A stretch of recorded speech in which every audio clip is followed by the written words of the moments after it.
Congratulations on this film. I loved it. Great. That's a relief. Great. It got me thinking about so much, but it really got me thinking about how we consciously and unconsciously tell lies and the role truth plays in our relationships with others and ourselves. I'd love to hear from each of you what you believe your character's relationship with truth is and how that informed your approach when developing your characters.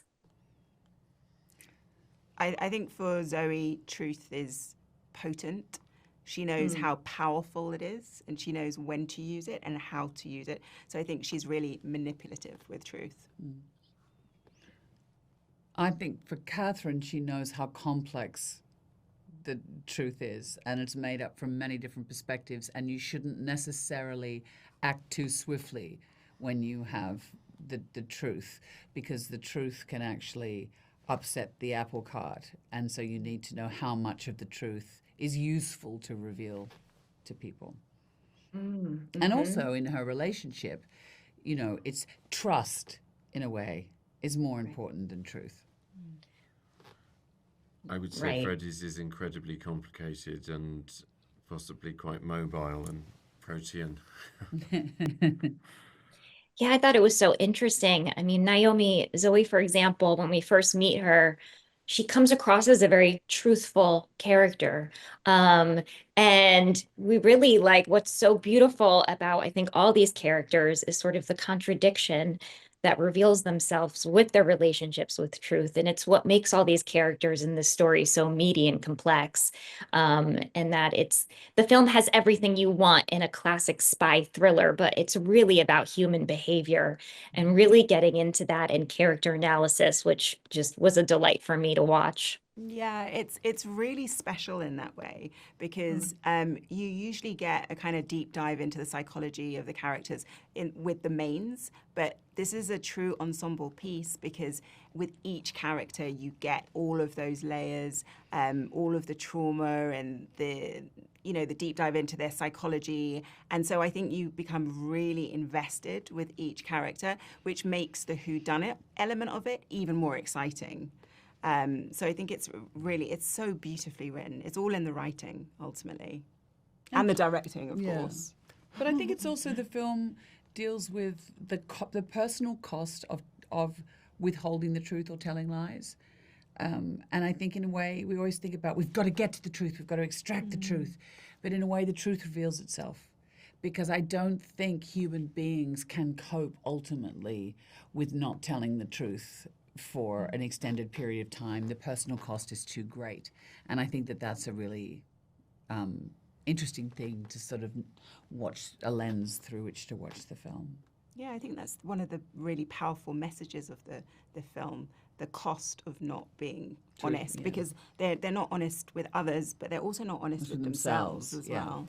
Right. And why aren't they honest with themselves? Where is that coming from? And it's so true. And how clever to make all these characters spies, where you feel like it's a profession where you need to be comfortable lying. But at the end of the day, they're humans and they're going to grapple with that as much as us regular folks do. Well, I think George is definitely, married to the truth. If, the clues are in the first dinner table scene where, he basically, outed his father for his behavior. And he says himself he doesn't like liars, which is kind of interesting because he works in an industry full of liars. So the truth is paramount for him, yeah. I think Clarissa is super uncomfortable with the idea that she can't trust the people around her and she can't trust her colleagues, she can't trust her partner. But I don't know that she's as married to telling the truth as she requires from everyone around her. But I think she has the most uncomfortable relationship of anyone with the fact that this industry is going to require her to be okay with a level of paranoia that I guess you wouldn't experience in another field. I think your character's the only one who just lies for fun in this film. Just purely just for entertainment. I think James's relationship to the truth, my character, is probably incredibly pragmatic. I think he sees it as a tool towards an end as much as anything else, with very few exceptions, because I think he's also wrong about that. I think he expects the truth in his intimate relationships, but only from others and not from himself, which is a very interesting thing to try and hold in your head. Also, I don't think many people call him James. No, not many at all. I think they call him Stokes. They call Or him Stokey, Stokes. maybe. Stokey doesn't come up in the script, Michael. that one's all you. But when somebody said James earlier, I was like, who's James? James? And then I realized, of course, Colonel James I think there was Stokes. like one That you James didn't- from you at one point in the script. I should know Maybe that. changed. It shows how much I pay attention to it. I'm down as a Jim in my notes, actually, weirdly enough. Jim Stokes. Yeah. Jimbo. Like, none of No, you. it's so true. I feel like Marisa, like Clarissa is like, she is so cheeky and she does have fun sort of stretching the truth and playing with it. But for me, at the end of the day, she was the most honest character. Uh-huh. And I just thought these kind of contradictions of all the characters and their relationship with truth and how truthful they're kind of being with themselves and others was just so captivating, and really kept me on my toes. I mean, I just want to talk about Soderbergh for a second because he delivers these suspenseful plots and accompanied by sleek and cool aesthetics but also rich character development, which is, I think, first and foremost, always puts character first. When you're stepping into his world, just what's something that stands out as unique to the prep or filming process for you all? I mean, the whole thing. Yeah. Please. No, you go. You can No, do it is exactly that. I think the reason that everyone's so real is because Steven gives you an immense amount of space to step into as an actor, as a performer. You'll have your conversations beforehand. He'll be as open as you want to research or other conversations. But once you're on set, it's very much off the leash. It's here is how high quality the table is. Michael's there, Kate's there, Marisa's there, Tom's there, Naomie's there, Pierce comes in.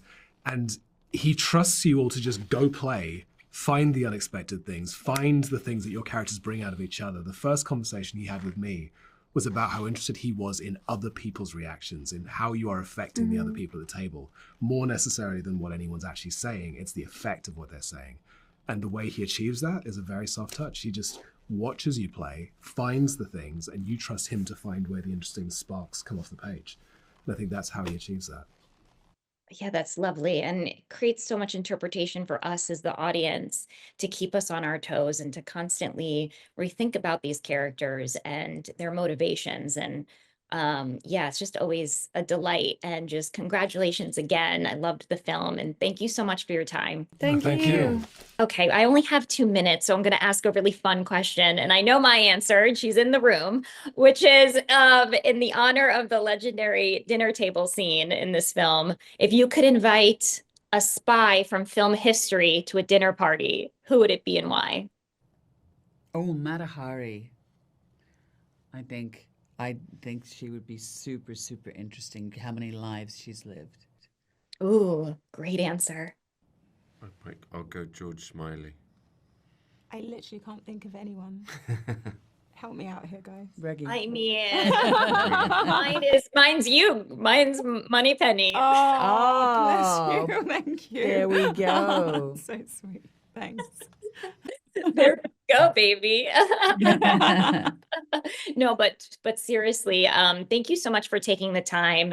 And I'm just such a fan of all of your work. So this is such a deep pleasure for me to be able to speak with you. I wish we were in person, but thank you so much. I really appreciate it. Thanks for Thank making the time. you. Thank you. We appreciate it as well. Thank you.